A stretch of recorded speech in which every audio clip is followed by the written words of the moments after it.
अनुपम जी, क्या हमने क्या राकेश सिन्हा जी कुल मिलाकर ये कह रहे हैं कि आप ही ने तो इसकी शुरुआत की थी। घटना बता दीजिए, इसी को सीखा है और आज की तारीख में वही होता हुआ दिखाई दे रहा है।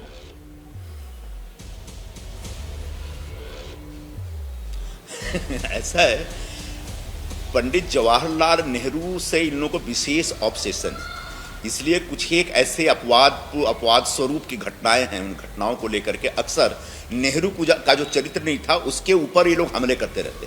नेहरू जी एक बहुत बड़े डेमोक्रेट थे।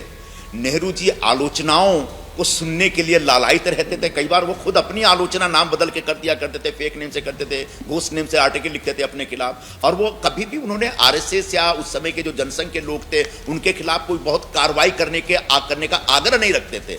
कई बार ऐसा हुआ कि उनको लगा कि ये व्यक्ति मेरा विरोधी है, फिर भी उसके साथ जुड़ के जीते थे।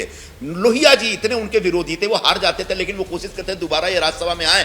फ्रीडम ऐप से सीखकर क्या आप सब्जियों की खेती करते हैं? अगर ऐसा है तो आप अपनी सब्जियों को 1 करोड़ फ्रीडम ऐप के जो ग्राहक हैं उन्हें बिना किसी खर्चे के आप उसे बेच सकते हैं, ताकि नेहरू की नीतियों के खिलाफ, सरकार के कामकाज के खिलाफ बोलने वाला एक सशक्त विपक्ष सदन में उपस्थित रहे। तो कम से कम नेहरू जी के चरित्र का जो ये एस्पेक्ट है ना, उसके ऊपर बहुत ज्यादा सवाल मत उठा। यहाँ मेरा उल्टा ये कहना होगा कि जिस तरीके से आदरणीय प्रधानमंत्री जी का और पूरे भारतीय जनता पार्टी के सभी नेताओं का नेहरू जी को लेकर के विशेष ऑब्सेशन है, और जिस तरीके से नेहरू जी के संदर्भ में वो अनाप शनाप बकते रहते हैं, मुझे लगता है अब समय आ गया उसको, अब उस चैप्टर को ये लोग क्लोज कर दें, उन बातों को करना बंद कर दें। क्योंकि नेहरू जी ने इस देश की रचना की, आधुनिक भारत को तैयार किया। आज जिन आधार स्तंभों के ऊपर यह हिंदुस्तान खड़ा है, उसकी रचना अगर किसी व्यक्ति ने की तो पंडित जवाहरलाल नेहरू ने की है। वो एक पूरा का पूरा एक लोकतांत्रिक ढांचा तैयार करने में, एक संवैधानिक व्यवस्था तैयार करने में जवाहरलाल नेहरू जबरदस्त। अब मैं जवाहरलाल नेहरू जी के संदर्भ में बस ये कह दूं सर, देश उनसे बहुत मोहब्बत करता है। वो देश के प्रधानमंत्री रहे हैं। राजनीतिक रस्साकशी चलती रहे, बयानबाजी चलती रहे, लेकिन उनका जो योगदान है और बाकी तमाम प्रधानमंत्रियों का जो योगदान है उसको कोई भी खारिज नहीं कर सकता है। इसमें स्टैंड सबका क्लियर है। लेकिन आपने उसका जवाब नहीं दिया है कि मजरू सुल्तानपुरी को गिरफ्तार तो किसने किया था, वो किस टाइम पर हुआ था। आप कह रहे हैं अनाप शनाप बका जा रहा है, लेकिन वो तो फैक्ट यहाँ पर कोट कर रहे हैं कि उनको जब कॉमनवेल्थ का दास कहा गया तो मजरू सुल्तानपुरी को गिरफ्तार कर लिया, जैसे आज पवन खेड़ा को गिरफ्तार किया है।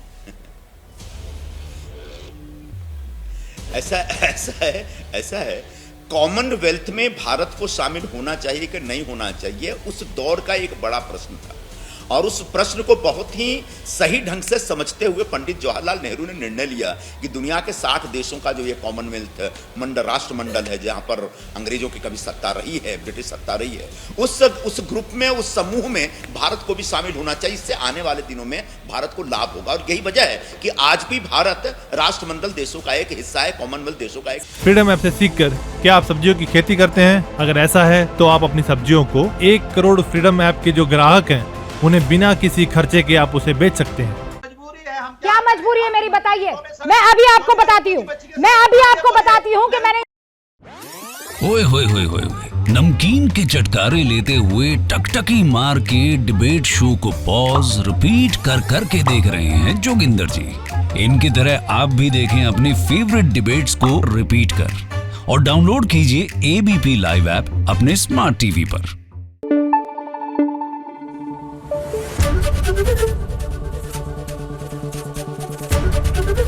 एबीपी न्यूज आपको रखे आगे।